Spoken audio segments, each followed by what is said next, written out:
되게 전략적으로 뭔가 하는 걸 좋아하기 때문에 제가 유로 게임은 못하지만 그런 부분에 있어서 되게 도움을 많이 줄 수도 있고 그런 거에 대해 신경을 지금 많이 쓰고 있어요. 어떻게 보면 기회를 잡았다고 할 수도 있는데 이 기회를 이용해서 제 자신을 좀 세계에 좀 알리고 싶어요.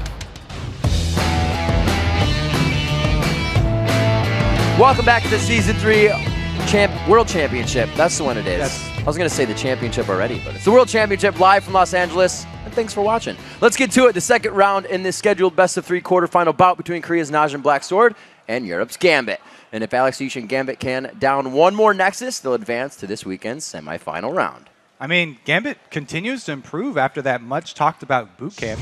They're now one game away from becoming one of the final 4 teams here at Worlds.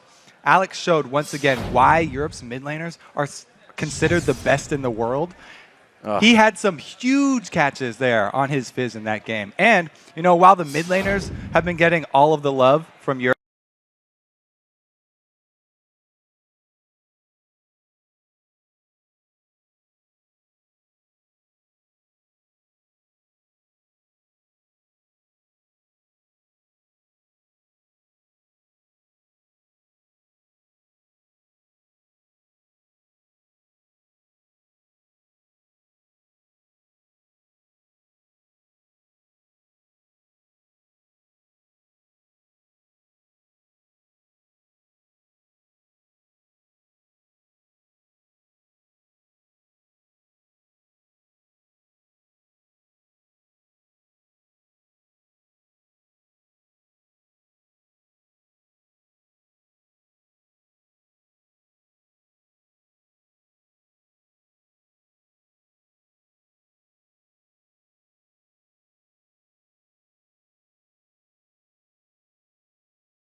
Being looked at as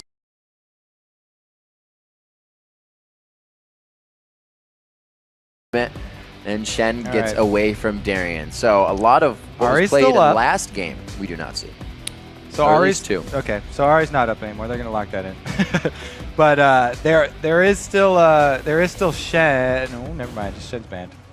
So, right, we remember in the beginning of last game, Alex was up in CS heavily on Ari. If he wants, he knows how Nagane is going to play that Ari. He doesn't get his Fizz, but he knows that matchup play style already. So he can pretty much be safe with his pick in mid. This is exactly where Alex wants to be from what he says in his interviews. It's interesting, you know, the very early lock-in again of Ari. We'll see what Alex decides to go up against it with this time. I mean, he's played so many different champions. It could even be something like that Kale we've seen from him before. Regardless, though, the things that are locked in here. Right. We have Corki for Genja. He's definitely happy with that pick because, like we said, it's the premier Trinity Force champion. Yep. He loves that item. He'll definitely be rushing it this time. Don't think he'll stop at the Phage. He'll pick it out. Voidal is getting his Sona. He ups that percentage of having it almost throughout every game, and it's really just been, you know, something they even used when they had Edward. It's pivotal to the composition of what Gambit does, just having Sona. And it's not even something that Edward liked to play as people might have heard as Gambit would play it. They would be like, no, it's too much utility. We need it on the team. So they pick up Sona again. Yeah, anytime Sona's up, they grab that for Voidal. If she's not, they go straight down the list. Second pick is Zyra. Those are the only 2 supports he's really played, right? Haven't seen Renekton in quite some time. Darian has pulled it out in one of the first few games and later games for Gambit, so he knows that matchup. If it is the 1v1, we get Elise as well out of the hands of Diamond, so they're kind of taking everything Diamond showed in that first game. A lot of nice adaptations this time for Sword. Taking away the Fizz from bans. Shen was banned by Gambit because they are on purple side. And then also grabbing that Elise. Ooh, interesting. So we'll be more of a teamfight-oriented build here from Gambit this time, going with Orianna. She's also very good at giving that shield, shoring up any potential diving champions that they've used. So we'll probably see Darian and maybe even Diamond also. His lead's open. Both going with those melee dive champions. Aatrox has been big, but Aatrox is played by both Darian and Diamond in the jungle, so it's a sweet pickup there for them. They keep it ambiguous, and we'll have to see what Najin answers with. These are their final 2. They want it again. Again. It's going to be Thresh and at Twitch. So they have the reposition possibility here with the Thresh, with the Lantern. That's something that you do need a lot of coordination to pull off, but it does shore up one of Twitch's weaknesses. This is interesting as well, and Monty stated it last game that Ezreal's open, the Triforce is there in the 311 patch, and Prey strays away from it again. I mean, like we said, what was it, like 60% or something use of Twitch by Prey in the that's true. over in Korea. It's banned against him all the time. I guess that's the he's comfort definitely for happy him. with that, and Absolutely. it does. Late game, it provides so much potential to killing the whole team. Like he gets those pass through shots really allow him to carry very hard much later. Very cool. I really like this. So talk about Diamond champions. I was like, oh, Darian and Diamond probably going to get something to go straight in. Malphite, that's going to be the knock up into the Shockwave. So that's a huge amount of dive onto Twitch. And then not only Twitch, but everybody around Twitch. Right. So it is very teamfight centric here from Gambit. Again, they don't want to lose that global battle, so they're going to bring Teleport. I'm not the biggest fan of Teleport on Malphite, though, because you like him to be there at the beginning of fights. Right. To initiate them. And we've already seen in the last game how running Teleport is not the same as having something like Sanuite, because Diana would come in a few seconds later every single time. It takes a very long time for that Teleport to actually come in. We'll have to see how well Darian uses it. It's really, really depends on your timing, and definitely it's a different skill set that not a lot of people have. It's an interesting pickup for that last one. It obviously used to get back to the Twitch line, used to peel off for his AD carry as well. We see the Thresh pick up again, and there was a little bit of back and forth between, Double Lift and Crepo on, he has enough peel here, but some offer more peel type of thing, so we'll see if that works again for for Twitch with Thresh. But looking at that Malphite, so good. Shutting down the attack speed of a frenzied up Elise, shutting down that Renekton as he dives in as well with the ground slam, and the Twitch, as we saw Praise Twitch building the attack speed. The Blade of the Rune King into that Phantom Dancer, and also helping it scale with his coming out of Q invisibility. So it's different build rather than impact damage off an Infinity He's Edge. opted for Barrier. Yeah, so and Barrier as well. It's going to be it's much stronger for laning when you run that Barrier. And it does mean that he's giving up, being able to cleanse off that attack speed debuff.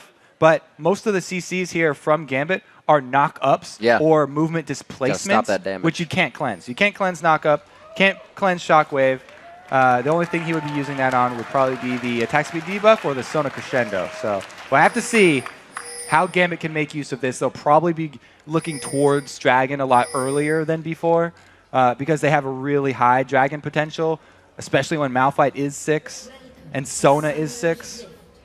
All right, so we are into match 2 here in this best of 3. We're trying to see Gambit, the second European team to come out of their group stage, get the second win here in the quarterfinals. Will they be able to do it against Najin? This is match point for them. If Najin can keep themselves alive here, they're going to stretch Gambit into one more game of banning out their champions, figuring out how they work. We'll have to see if they can do it. Gambit, like you said, coming in with another fight, team comp. See if Najin can avoid that again and go for the objectives as they did last game. Interesting. So we have had Diamond, much like Loveland, when Loveland uses the jungle Aatrox, start out with his Q very early, try and get a little bit of charge into his Blood Will in the fountain so he can heal back up. There it is. You want to keep that thing very high for the potential of a level 1 fight, because if you don't fill it up at all, then your passive, you won't revive. If you'll just have a few health, come back to life with like 10 health, and it doesn't matter. You have to use health to be able to use that passive. Praying Kane patiently waiting here off in the side. It doesn't look like they're going to get any aggression, but very safe wards coming from Gambit. Neither of these teams, we have to remember Najin, they were on red last time, but they put wards all down the bottom side, and it looks like we're actually going to get matched up lanes here. All right, so this ward definitely sees what Praying Kane are trying to pull off, and Voidal trying to get the Q off. Giving them a little song. But Diamond, though. Okay, so now I finally get to talk about some jungle Aatrox. He does use his Smite, but Aatrox does not need that at all to clear anything in the jungle. He just wants to get to level 2 as quick as possible to get his W. The W is what Aatrox is all about in the jungle, because he can sustain forever. You won't see Diamond having to buy potions.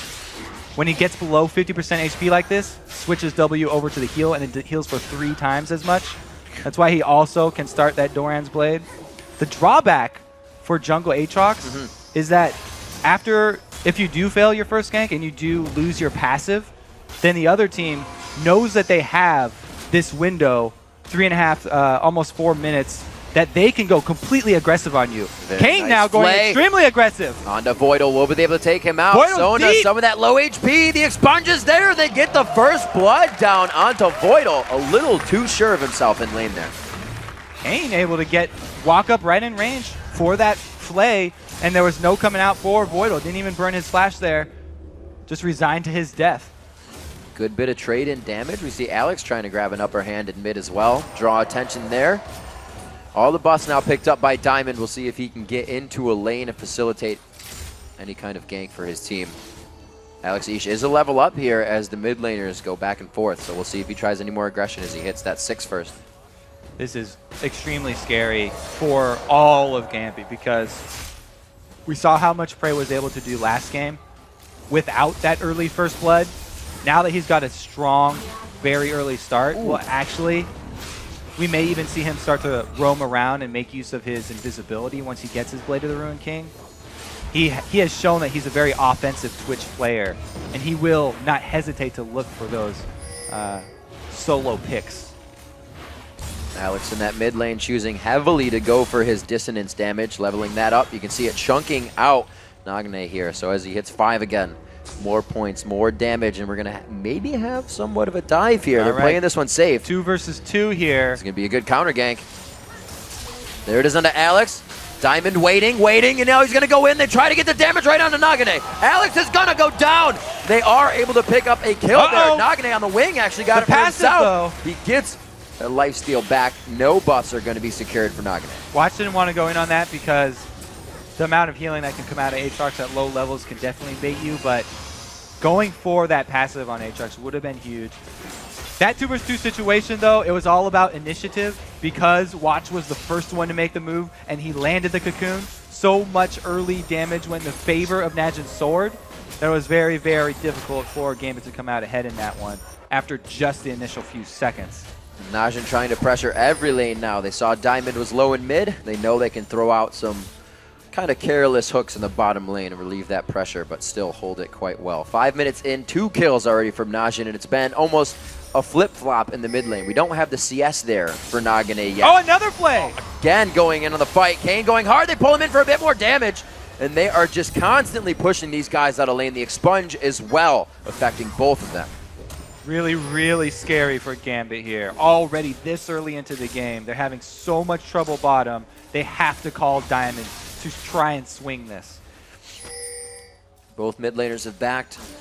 Throwing on the Doran's rings. Oh, That's no. going to give Alex HP, but will it give him enough? He dances around the minions to try and get out of this one. I don't think he's got the tap dance for it, though. Nagane takes him down, and they continuously pressure down on that summoner. Summoner's gone mid lane. This also draws Diamond away from the bottom lane. He can't farm the jungle. He has to show in lane. So Najin's Sword have complete control right now. They can take advantage knowing there's no more threat can come out of the Fog of War. Beautiful job by Watch here. This is why he was talked up so much for the early ganks. He immediately repeat ganks Alex because the flash is down. And now with a champion that he can activate some ganks on, he can use the mechanics that Monty was talking about. He already gets his team 3 up, 6 minutes into the game, participated in 2 of those kills. Looks like they are going to secure Dragon sub 7 minutes as well. That's going to be very good for them right now with a 2,500 gold lead, 3,000 gold lead actually. Grabbing that kill and turning level 6 for at least pretty huge for them right there. Very easy Dragon because their bottom lane was winning so easily. If he ganks mid, then that means there's no way that Gambit can come contest it. Bottom lane's losing, mid is dead, and Diamond is in the middle lane here showing. So very, very good capitalization here from Najin's Sword. Looks like switching up the jungle position to be a much more aggressive jungle, really much more their style, and they feel like they're playing much more of a normal game for them. So with that, with how Najin is playing, Another oh play my on Voidal. gosh, Kane knows he's going to take 70% of his HP, but the expunge, along with both attacks, allows him to get in. The teleport to the bottom lane. Big ward. The unstoppable force has been used. Voidal actually goes down. Prey makes sure he makes his mark before he goes into the death chamber. They're able to answer with a few kills there, but that was big still. They're getting their kills even in deaths. Yep, and that leaves Expression up top, farming behind the turret here so that every single minion is dying to that turret. And Darian, though he came down and turned it into 2 kills for his team, gonna go down very heavily in CS here as well. Diamond pays for it by venturing bottom. He loses his topside jungle.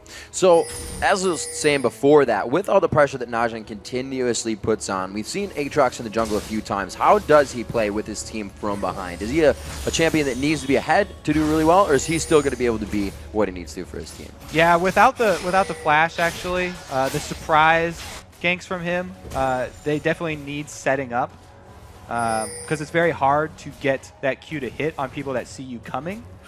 He has a very easy time of farming his jungle, but he needs to help all his lanes. So that's why he's, again, rushing this Cutlass. That's going to give him an extra slow. Okay. And he's going to have to make sure that he has vision of Watch, because if Watch is there, the even fights are going to go in Najin Sword's favor. This is the most difficult time for a jungler. When all of your lanes are behind, you have to be very careful about where you gank, because if the other jungler counters, you're going to lose. So, already we see the pink wards coming out again. 2 in that bottom lane, keeping Prey and Kayn safe, with 1 just above them in the mid lane for the rotation as well. They have clear aggression on this turret. Kayn is almost 6 as well, so that may mean something for an initiation there. And Watch has just shown bottom there as they use the pink ward and clear it out. So it's very dangerous here from Gambit. He even wards behind them to know that this is a safe dive.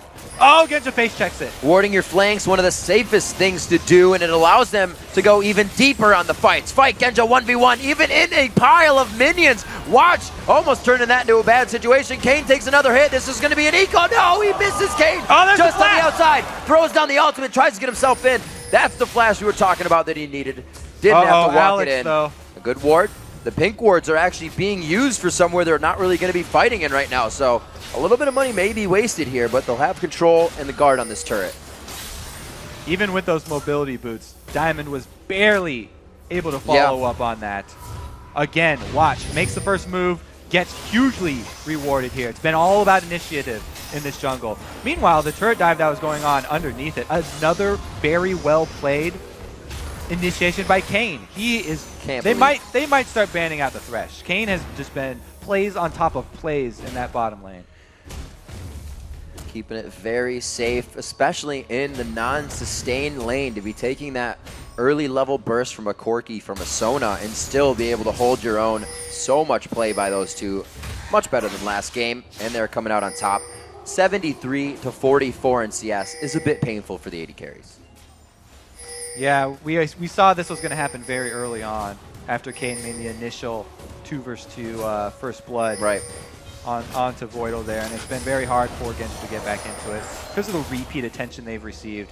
And it doesn't look like Najin Sword are a team that gives up on a weak lane. They continue to go back again to the bottom lane, just making Voidal. Voidal stays! Oh, Genji leaves, Voidal stays. It's the thing is that one person's making it out, but even if you're the last one in the stampede, you're the one that's going to get caught.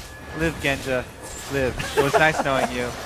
Voidal dies by his turret. And that shows just how much control that Najin has right now. Even with the pink board in the bottom brush, the power that they're holding, Voidal knew. He's like, I'm going to be second one to leave. I'm still going to die. Genja, you make it out. We'll be able to get mid. Expression answers back with top, and they're still pressuring the second tier. That's a good thing for, there have jungle Aatrox here. Jungle Aatrox can get plus 90% attack speed with a full Bloodwell and his ultimate activated.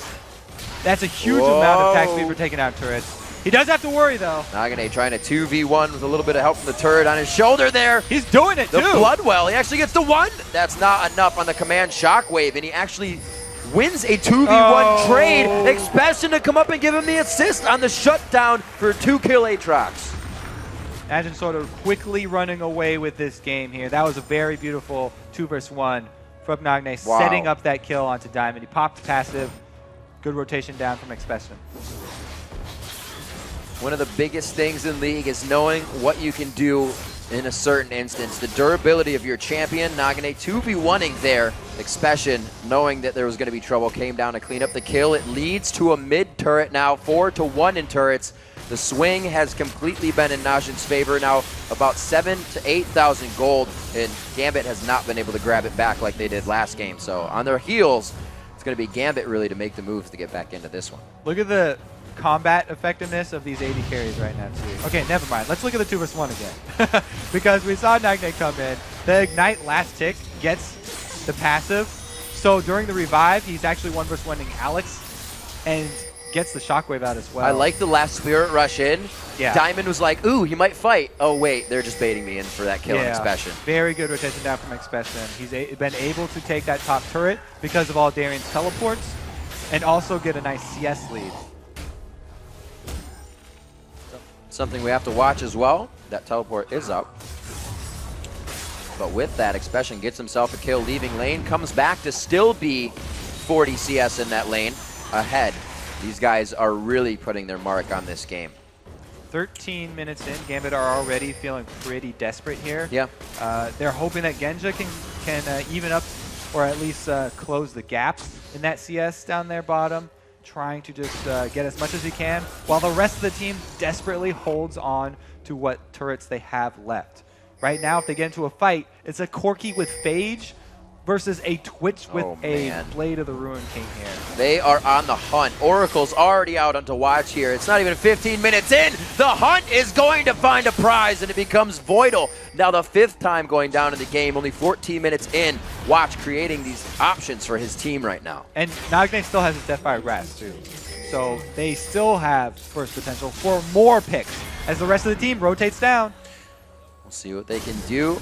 They don't have to worry too much. They still have their hard hats on, but they know even a semi-failed dive is going to go in their favor at this point with the lead that they have.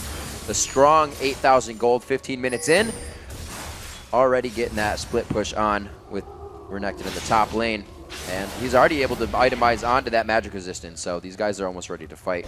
Continue to take it to the inhibitors. Sword are not going to let Gambit back in this game either. You can see Watch investing his money into that Oracle's Elixir so that he can continue to play the same style he has been. He clears out all the wards from Gambit so he can, again, make these picks over and over again. Huge, huge vision advantage for Najin Sword in this top lizard side jungle here.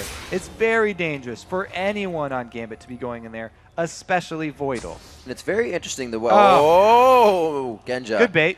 He's just scratching his nose. He's like, yeah, I see you. Don't worry about it. He gets himself out. And it's interesting to watch, you know, the way that Nagne plays mid. He was down in CS in both games on Alex. Alex actually had the first back, but Nagne's positioned himself, made plays, and been in the plays to still be up. Still not worried that he's down in farm. They kind of know when it's going wrong and when they can be down 20 to 30 CS. Right now it's working out for him. Oh, Voidal. No, not too close.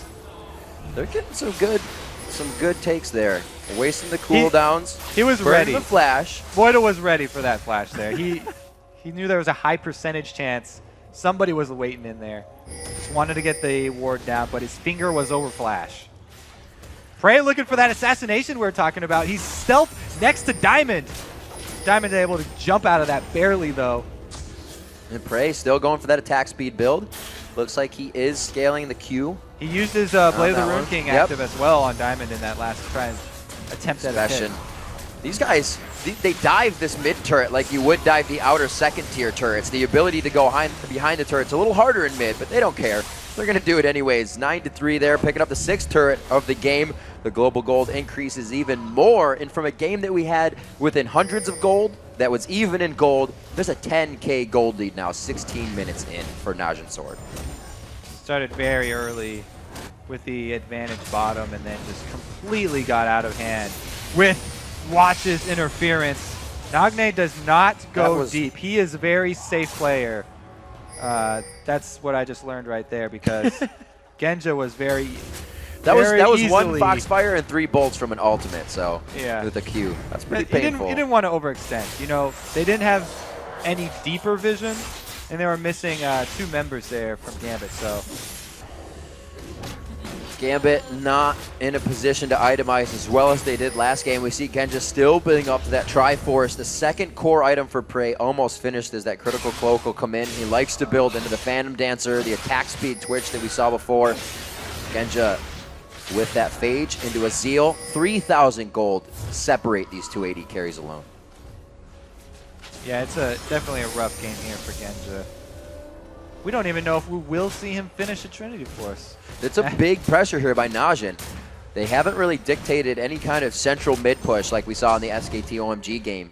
They are definitely still respecting the power that Gambit brings. Orianna, Malphite, Aatrox will change a team fight with a crescendo on the backside that you're looking for. So they're doing this methodically and just surgically taking out everything they can without taking too much damage. The thing is, when you're against a team like Gambit has, who is a huge combo team that relies on the timing with all their ultimates. Oh my word. Stacking all these Unstoppable Force and Crescendo and Shockwave and all this that. This is the time to do it. If you're up against a team that won every single lane, it guarantees all those lanes are pushing. The 3-1-1 split push is very easy to pull off. And Najin's sword just completely overwhelming Gambit here. There's nothing they can do. That's right on. Oh no, he turns on the Sands. Gets back, Expression with the ultimate on. He will be all right with Dominus there.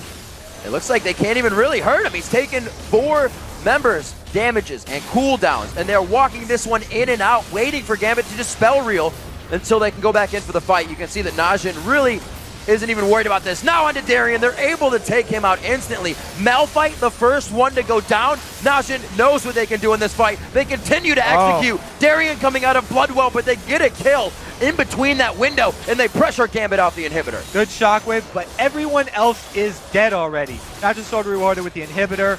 They're so far ahead right now. They could just damage the front line. They poke down Darien from the beginning and then finish him off. A good job of them landing that CC very late on Darien, so that by the time he wanted to pop that Unstoppable Force, he was already going down, and they just executed. Just see, goes in quite Look at hard. that flash from Prey, avoiding Diamond's Q, and after that's done, there's no more initiate here because the stun into Cocoon, Darien is not able to have any amount of time to get an Unstoppable Force off. The charm onto Voidal there was just icing on top of the cake. Diamond goes back in to try and capitalize, but it's over from here. That Najin is pressuring these fights perfectly. Voidal was in his own base, and after that crescendo, he had 0 mana. It's unfortunate, but Najin's forcing them into those fights. You have to shout out the coordination here from Najin. Yeah, I mean, exactly. Being able to poke down a tank, an initiation tank like that, and then commit your damage to him with your CCs is very, very bold here. If they had let, a split second in between of those CCs, he could have gotten his Unstoppable Force off and done his whole combo. And that's basically what Malphite wants to do. Oh, baby! Looking for more. There it goes. Expunge. No, he doesn't actually get the ending damage. It's forcing the flash, though. Good guy Diamond was about to take that hook. Yeah, we said, Prey's going to be looking for those solo assassinates, and he definitely feels confident now because he has his favorite combo of the Blade of Ruin King and Phantom Dancer on top of that red buff. They get the flash from Alex. Let's take stock of what is going on here. Expression running rampant in the top lane. 205 CS to his lane partner, 150 on Darien. We also see it's kind of matched up back and forth on the lanes. 102 CS for Diamond to 70 in the jungle, 177 to 159, which Nagane has been closing in on. Darien, again, hit up first. So the thing about the CS here between the jungles is actually, Diamond wasn't even hard farming his jungle. Right.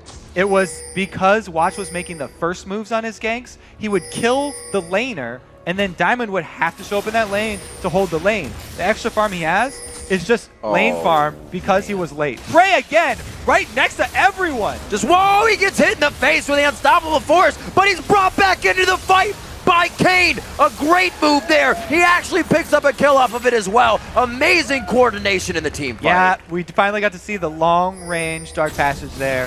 It's so late, though, that Najin Sword, they definitely didn't even really need that huge play, but they're going to walk this one in. Genja continuing to run from the giant crocodile.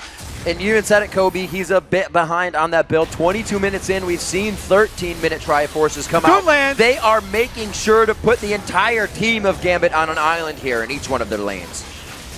Second inhibitor is going to go down here. 3 members up. Alex going to revive soon. They might be able to defend their double Nexus turrets. Najin Sword could play safe here, and they do. They're just going to take that gold and not throw away their advantage. This is the momentum now coming in as we All right, see Prey this goes fight. in right next to Malphite. He says, okay, Boom. you're gonna unstoppable force me, not scared. Meanwhile, Boydle on the other side was 100% bursted down through the seed there. Even though he got off the crescendo, there was no hope for Gambit coming back from that one. Diamond didn't follow up on that unstoppable force either. He used the Dark Flight to run away. I thought they had it in the beginning there. It was a great pressure out by Darian. But the plays and coordination coming in very strong. Najin, with that one game under the belt on the stage, seems like they have warmed up quite a bit here and are able to stop the momentum of Gambit throughout these group stages. Yeah, definitely their bottom lane showed up big. Yep. Their jungler, a new face here with Elise rather than Nunu, and it's completely different team here. The kills spread out a little better for them, beating out everybody at 2-0 and 5 in the top, 3-0 and 8 for the jungler. They are getting the kills onto Nagane this game at 6-0 and 5. Everybody enough kills to be thousands of gold over their opponents right now, and they are now going to focus this bottom lane as the map is objective free and only turrets and inhibitors in their eyes. 3 more stand on the map for Gambit, and they're going to try to hold strong. All right, Genja has finished his Trinity Force, so he at least got to get that item one time here, and they actually have a good amount of burst now. If they can actually land this CC combo, they will have a chance at taking out Prey, but if they are not able to capitalize on it, it's just going to be Najin Sword walking in. One turret There they goes go, down, they go a for nice crescendo by Voidal, but he goes down. Was it in vain? Great Watches lift. now into the fight. Alex Deech gets exploded instantly. Not the Zanya's there to be activated. Genja on the back line is trying to get back into the fight. It's going to be an ace. The double kill coming out big for Prey. Very well played and a complete change in mindset, gameplay, and play style from Najin here in Game 2. And Gambit finally got to try and pull off their combo right there, but it was not enough. They're just way too far behind in items at this point. Congratulations, Najin Sword. That's all she wrote for Game 2, ladies and gentlemen. We take it to a Game 3. Najin Sword turning it up a notch here in Game 2 to bring it to 1-1 in the best of 3 series. It's just got a whole lot more exciting. So, we see that switch of Nunu in the jungle.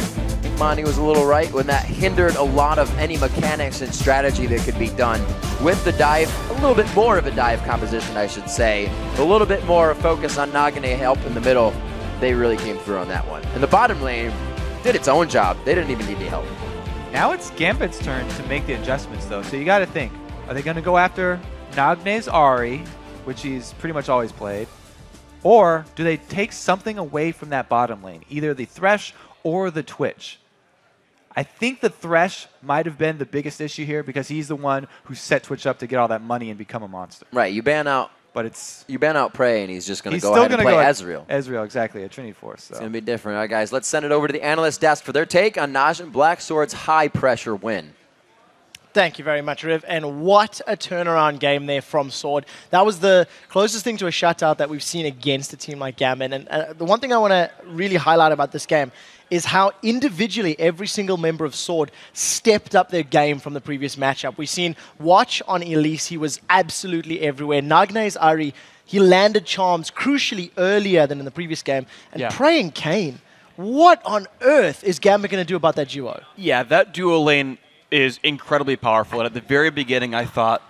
That's Suwong. Oh, sorry. I didn't even know Monty wanted to talk first. I just got really excited for Prey and Kane. Go for it. I'm sorry about that. I didn't even look at the organization. I just got excited. All right. But yeah, Prey and Kane played absolutely amazingly, as your face beautifully said a second ago. And coming into it, I thought that Gambit should have 2v1'd it because Malphite would do better than Renekton at no farm. And just dodging Thresh Twitch because they're just so scary and have so much kill pressure. And you saw how scary and kill pressure those guys got. Yeah, and the Prey and Kane lane are known for their all-in kill potential. I mean, they pick up a staggering amount of first bloods, and they play those trades so well, and that came in really important here. And yeah, going back to Watch, too. Watch is known. He's the quintessential carnivore jungler in Korea. He's known for his extreme early aggression. And that Nunu pick was so weird last game, and I'm glad we got to see him on Elise. And I also want to point out the difference in styles between the Korean teams. I mean, we've all been criticizing SK Telecom's vulnerability in the early game to these 3v1 dive situations, but Najin Sword is the diving team of Korea. Their motto is do dive. You see the fans have the do dive signs whenever they play. And this is a team that has always had these tactics. And you can see the big difference. They know how to defend against it better. We saw that in the first game. And they also know how to execute it better and take those dives to create massive snowball leads. Even with Maknoon coming off the team, they're still playing the do dive style. Yep. I Good for really them. think that the quintessential point of this game, the difference between first and second game, was not only nerves, but I feel like Nagne played a much more solid game than the first one. But 2v1 seems to really throw Korean teams off. This game they had standard lane setups. You saw Expression beat Darien by almost 30 CS at 10 minutes. You saw Nagne do a lot better. He was actually able to use his jungler instead of the jungler being used to hold the 2v1 lane. And you saw Prey and Kane really just crush Genja and Voidal. It was not even close. He had a Blade of the Ruin King against a Phage. That was mostly due to matchups, though. I think Renekton does have a favorable matchup against Malphite. In the middle, Ari and Elise have a really good synergy, which they actually killed Alex with. He was hoping for a counter gank from Aatrox, got caught with the cocoon. And then on bottom lane, it was a straight up 2v2, and it generally indicates whoever pushes first wins, especially with Fresh and Twitch. They got the free push off from Gambit. I think that Gambit really dropped the ball there on bottom lane. Corki and Sona had vision on them all times. They should have won that push war for sure. I think there was also an issue with coordination towards the mid game for Gambit as well. There was one team fight where Twitch basically stealth engages like 400 units away from Malphite, and Darien jumps him immediately and lands against Doppel Force. Diamond goes the other way with Dark Flight, and it's just like, all right, well, Twitch is going to go escape with a lantern now. And it was like this is a team who you have do die from the Koreans, but you have see hero, kill hero from Gambit. And Darien saw, or not Darien, but Diamond saw it here and was like, late. By that time, though, it didn't even matter what they did. Sure. Twitch could have gotten killed immediately there, and Najin Black Shield would have just sword rather and would have cleaned up. So talk to me a little bit about the comps here, because, cleanly and plainly simply, Sword outplayed Gambit, right? I think individually in every single lane, they got so far ahead that by time the team fight phase came about and Gambit's, I don't really want to call it a wombo combo comp, but that Malphite, Aatrox, Orianna, it never got into a position to really make an impact in the game. And I felt like it was too risky to play against an incredibly mobile team with Renekton, Elise, and Ari. So, what's your take on the picks and bans that Gambit had coming into this match? I really like that they took out Shen away from Gambit and the Fizz from Alex Ich.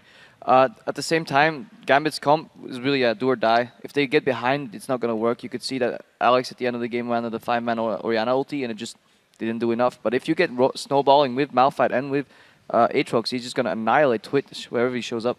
Yeah, I thought it was a really cool idea to save the pocket Malphite at the very, very end there, knowing they were likely to pick Twitch once more. But the issue is that Prey is just so good. He got unstoppable for sometimes, he would flash out of the way other times, and just generally speaking, his synergy with Kayn in teamfights to spread out to lantern away from the melee champions is very successful, and you don't get to play divers against Twitch. We saw that in the first game, we saw it here as well. They really picked the wrong game to pick Malphite. This was not an AD-centric team comp. They just had Twitch as an alternative source of DPS because Renekton, Elise, and Ari are really good sources of damage. The first game was the best game to play Malphite because they had a Nunu Twitch combo. So I don't really think Malphite was the best pick here. And really, there's just nobody to deal with the Renekton Elise combo that's going to shred your backline. So talk to me a little bit now about the thought process going into Game 3, right? Seeing that Gambit really had to scrap and to fight for their victory in Game 1. It was a lot closer with Sword. Game 2, Sword come out and completely take control of this matchup. Now we're going into picks and bans for Game 3, where I feel in Game 2, a lot of the game was decided by this composition. Like you said, it's do or die. What do both of these teams have to do? Because we've seen a lot of emphasis on that Kassadin, the Evelyn, the Zed, those types of bans. Are we going to stick to the same? And how are we going to go forward? Gambit's going to be blue side now. I think last game they actually banned Shen themselves. This game it won't happen. So it's another ban forced upon Sword. At the same time, I don't think they want to go up against Fizz again. They seem to struggle against that as well. If I was Gambit, I would target the comfort picks. Maybe hit the Ari, get them off that, hit the Fresh as well. Make them at least change their routine so they can't draw on the confidence from the last few games and they have to come in completely fresh. aside from that, I would really hope for Gambit to go into 2v1 lanes because I Yes. think they'll probably be better off than a straight lane matchup. Yeah, and going off that, I fully expect Sword to do everything in their power to go into standard 2v2, 1v1 lanes because that's where I think they excel. Prey and Kane should be able to consistently beat Genja and Voidal if they're on their A game, especially if there's such a dangerous lane like Thresh Twitch. So what do the teams do then coming into this one? Are we going to be seeing those ozone wards that we keep talking about? You know, very deep invade. And also, you know, thinking about the 2v1s, we've seen Gensha playing the likes of Kog'Maw over the course of the weekend. And, you know, is that a champion that he could fall to try and force a 2v1, get the range? Is he going to play maybe someone safer, stick with a Corki if it's possible? I don't know if there's anything that Gambit could pick straight up that would like survive the 2v2 unless they like refocused all their bans and removed all the aggressive supports, removed Twitch and said, all right, we're going to like first pick Zyra and try to get lane pressure, but I think that sacrifices too much strategically. As far as champion pick specifically, it really depends on what kind of comp they want to run, but it's really up to their level 1 to get some ward coverage and pick good lanes. If they manage to put a Diamond at the solo lane, starting his jungle pretty safely, that would free up Genja and Voidal to allow them to fast push early. And I think that's really what they need to do. They need to get XP advantage, put the pressure on the enemy bot lane, make sure they're ahead of it in experience, because else they will lose the 2v2 trade that they will be forced upon. I think that the key to Gambit's victory is Alex Schitz getting ahead like he did the first game, but it's going to be really hard if standard lane setups are how they are, because Watch is such an aggressive ganking jungler. He's going to be keeping Alex Schitz down, making sure that Nagne doesn't fall behind. Now, talk to me a little bit about, you know, Sword and how you've seen them playing Monty, because, you know, you've had a little bit more first-hand knowledge with him. We've seen 2 games. Game 1, a little bit questionable, maybe more picks and bans. In Game 2, they definitely bounced back. I mean, Sword is a very inconsistent team, and yes, they lost out in the group stages, but did they ever? And we have 2 games, just like we had in the round robin here in OGN, and they never actually lost both games. They split every one of their games in groups. They just didn't get enough points to get out of those groups. So, you know, it's all big ups and downs, and I didn't know what to think about them coming in here. Game 1, I thought they were very disappointing. They made incredible errors in team fighting positioning. Game 2, they looked nearly perfect, right? So you never know what sword you're going to get from game to game. Very similar with Gambit. We'll have to see. We'll find out which one of these teams is going to secure that 3rd victory. We do have to take a very quick break and mentally prepare ourselves for that Game 3 between Gambit and Najin Black Sword. The winner moves on to the semi-finals. The loser packs their bags and goes home. But first, let's turn up the sound of the game and listen in on Najin Black Sword as they call their punches and win one of those epic fights. 말파 피 없다. 나 해볼래? 말파 잡겠다. 오케이. 이니빗 가자. 야트로 쏜 거야, 야트로 쏜 거야. 아, 죽었어. 오 마이 갓. 아프다. 나쁘지 않아. 그냥 다 죽여. 오케이. 밀어.